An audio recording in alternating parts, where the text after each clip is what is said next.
You are on the night shift in a Detroit steel factory, standing over a complex turbine with a microfiber cloth in your hand, and resentment comes up before the work even begins.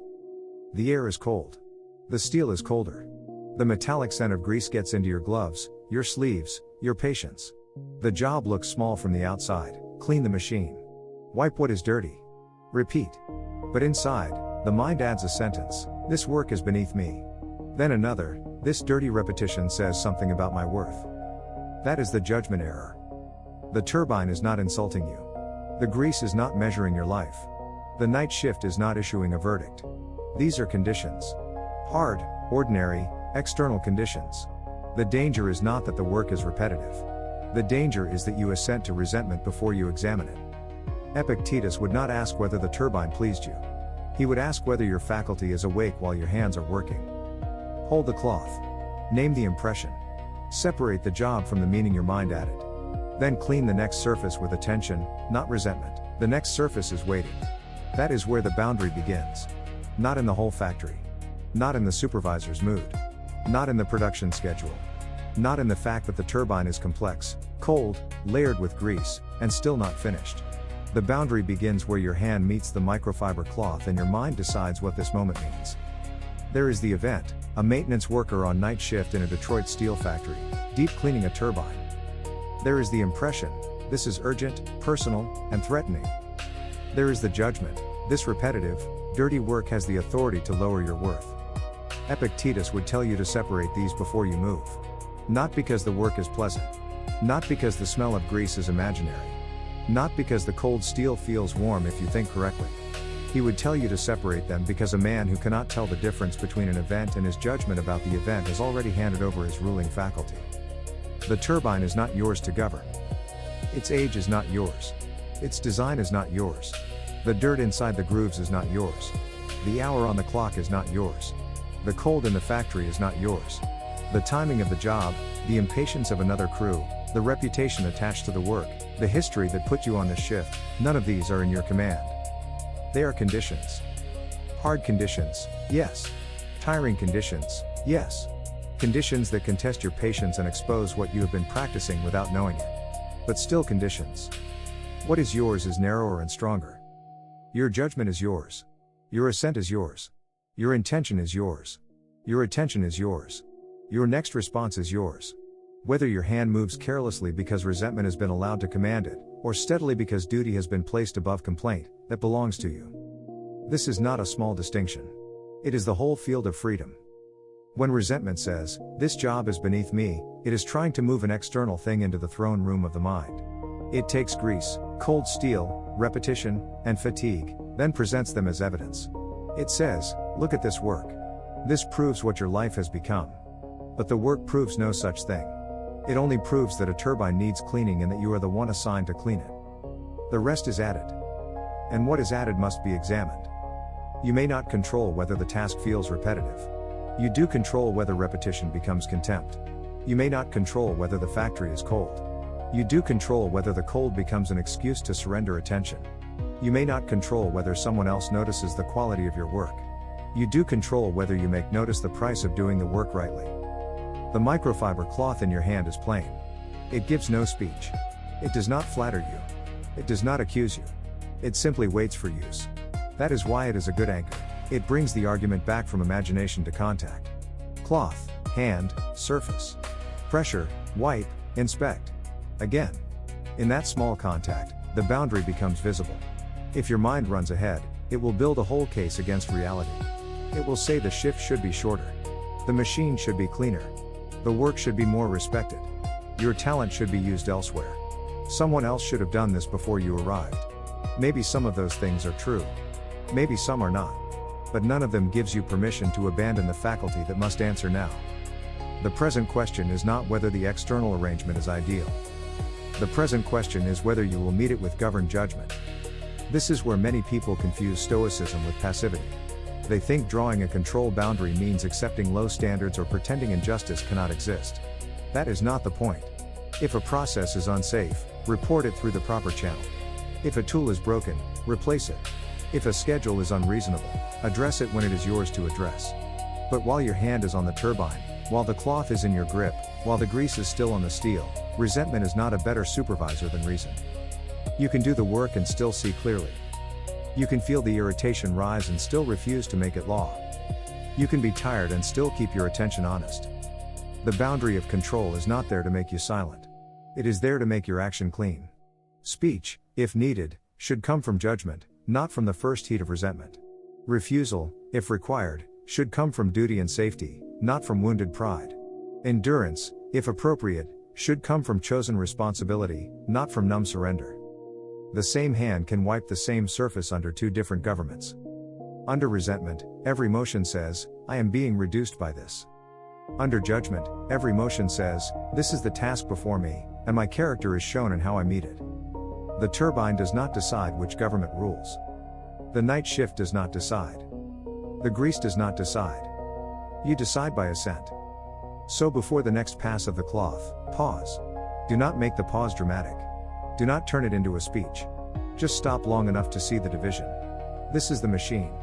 This is the dirt. This is the cold. This is the thought that says the work has authority over your worth. That thought is not the event. That thought is a claim. And claims must answer to reason.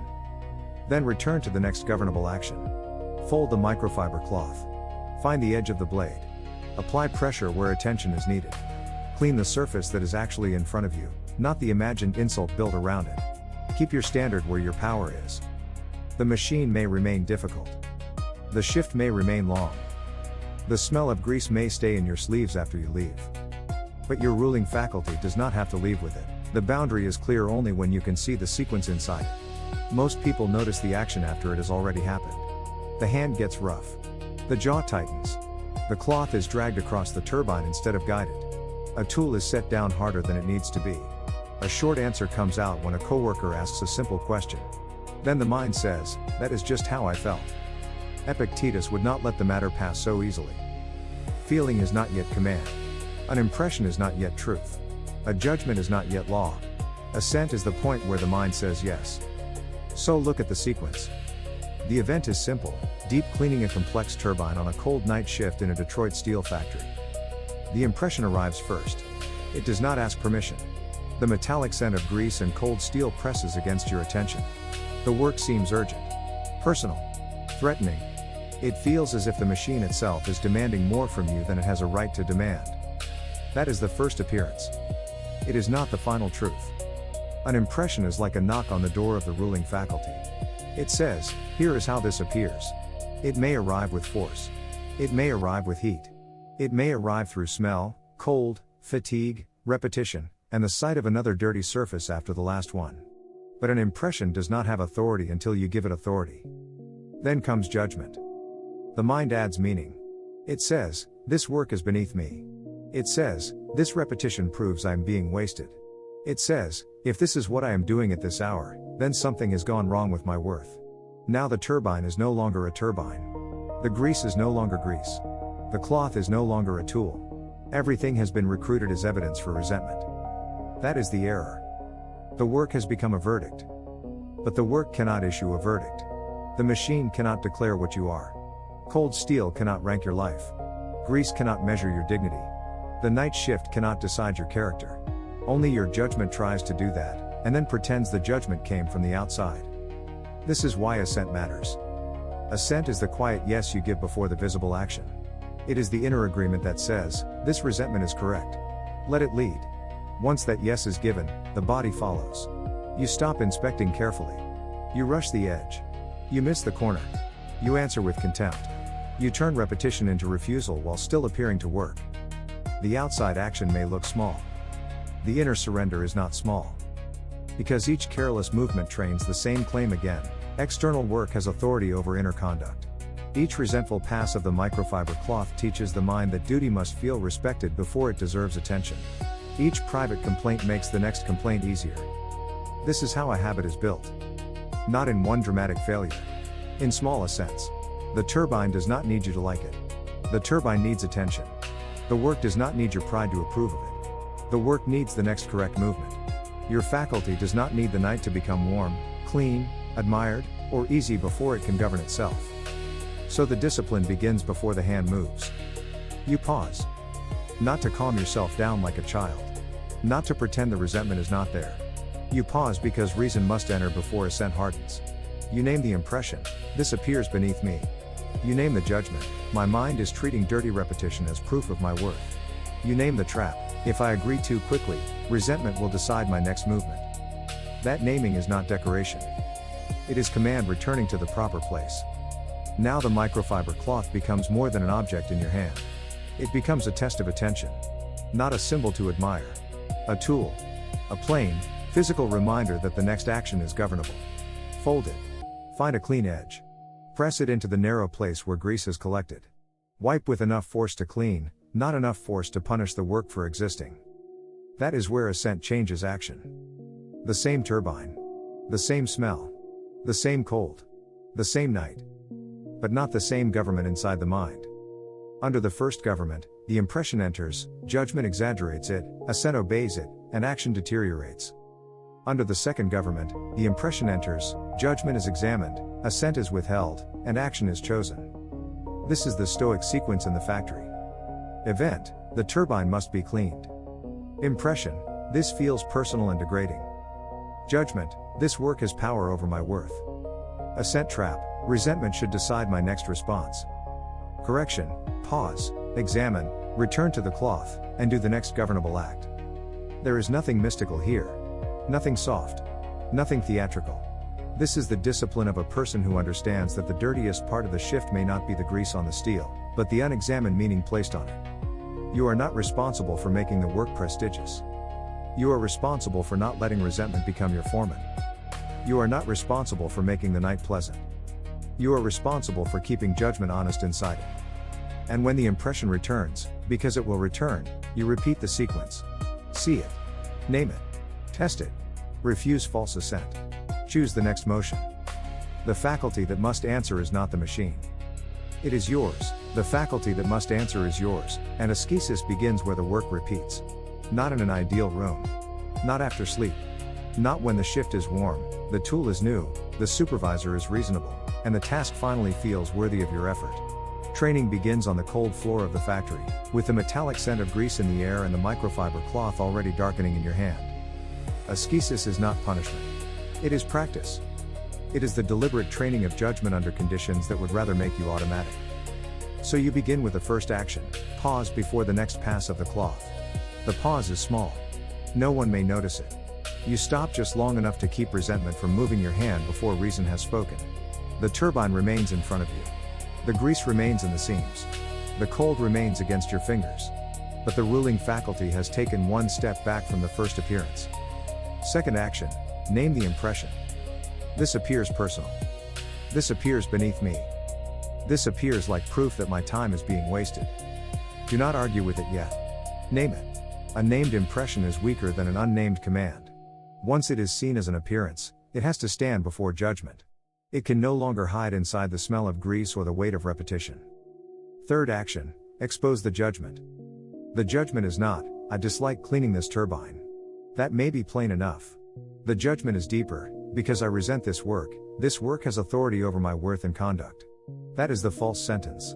That is the thing being smuggled into the mind under cover of fatigue. Epictetus would press on that sentence. Does dirty work make the faculty dirty? Does repetition lower the power of choice? Does cold steel decide whether attention will be honest? No. The task is external. The judgment is yours. The assent is yours. The next motion is yours. Fourth action, return to the anchor. Look at the microfiber cloth. Fold it. Turn it to a cleaner side. Feel the edge between your fingers.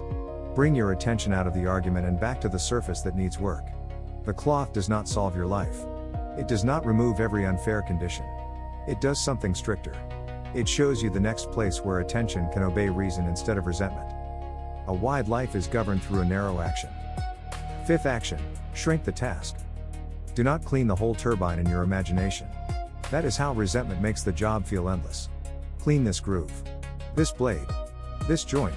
This ring of dark grease near the housing. The mind wants to turn one surface into a verdict on the whole night, the whole job, the whole direction of your life. Refuse that expansion. Reality is smaller than resentment makes it. The next governable action is enough. Sixth action. Inspect without drama. After the cloth passes over the steel, look at what remains. If grease remains, clean again. If the angle is wrong, adjust. If the cloth is spent, change the fold. This is not humiliation. This is craftsmanship under discipline. The work may be repetitive, but repetition is also how false assent is retrained. Each careful pass says, the quality of my action will not be decided by my complaint. That is ascesis. Not heroic. Not loud. Not admired. Real. Seventh action, guard the next word. A coworker may walk by. A supervisor may ask for an update. Someone may make a careless comment. The old habit will want to use the moment as evidence. It will want to answer from resentment, to make the tone sharp enough that someone else can feel what you have been carrying. Stop there. The word is also a surface to be cleaned. You can say what is true without handing your speech to irritation. You can report the delay without performing bitterness.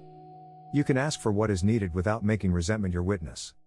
This matters because the factory does not only test your hands. It tests the government of your attention. A dirty turbine can expose whether you have been practicing reason or only practicing complaint. A cold night can reveal whether your standard depends on comfort. Repetition can show whether duty survives when no one is watching closely. The shadow here is not that you dislike unpleasant work. The shadow is that resentment wants to become identity. It wants to say, a person like me should not have to do this. But a Stoic does not begin with what flatters the self-image. He begins with what is present and asks, what is mine to govern here? In this scene, the answer is not the entire shift. It is not the history of the factory. It is not whether the work is praised. It is judgment, assent, intention, attention, and the next response. So repeat the drill. Pause. Name the impression. Expose the judgment. Return to the cloth. Shrink the task. Inspect the result. Guard the next word.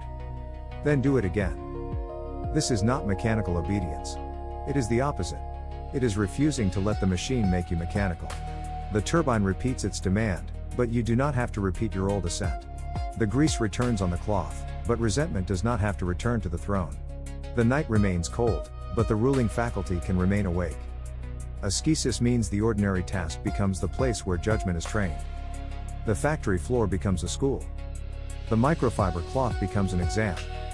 The turbine becomes the event. The impression appears. The judgment is tested. The assent is withheld.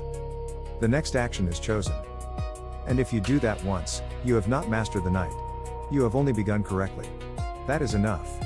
Begin correctly again. Begin correctly again, and responsibility becomes visible. Not as blame. Not as a speech about attitude. Not as pretending the night shift is easy. Responsibility means you stop asking the turbine to give you the state of mind that only judgment can give. You stop waiting for the work to feel honorable before you perform it honorably. The factory is still cold.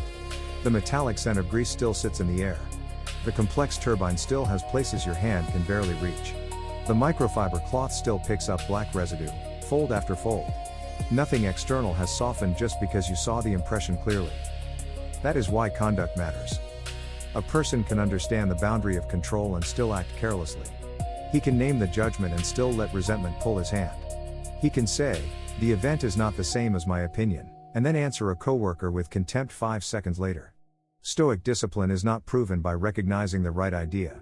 It is proven by the next governed act. Duty begins where preference ends.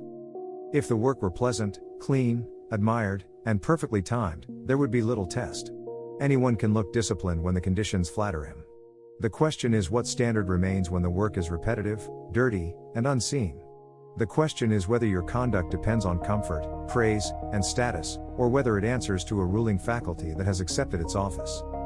Your office here is not to love grease. Your office is not to convince yourself that deep cleaning a turbine is the highest form of work in the world.